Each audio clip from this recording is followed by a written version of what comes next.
Напрежението между световните сили и Иран достига критична точка.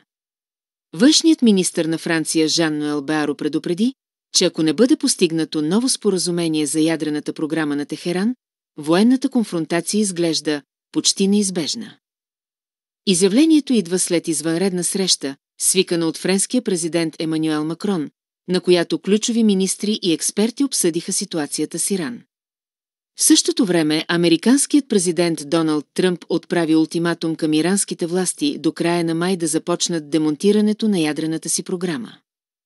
В противен случай Тръмп заплаши с бомбардировки, каквито светът не е виждал досега. Израел също е в готовност за военни действия. Според израелски източници, цитирани от Daily Mail, страната се подготвя за удари по иранските ядрени съоръжения. Заплахите идват на фона на доклад на Международната агенция за атомна енергия, според който запасите на Иран от обогатен уран са се увеличили значително.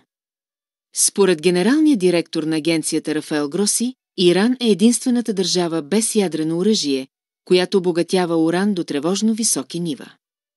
От своя страна, Иран отрича обвиненията и твърди, че ядрената му програма е с изцяло мирни цели. В същото време Израел, макар официално да не признава, разполага с ядрени бойни глави, нещо, което международната общност рядко поставя под въпрос. САЩ вече засилват военното си присъствие в региона, а анализатори предупреждават, че американски удар по Иран е възможен в следващите месеци.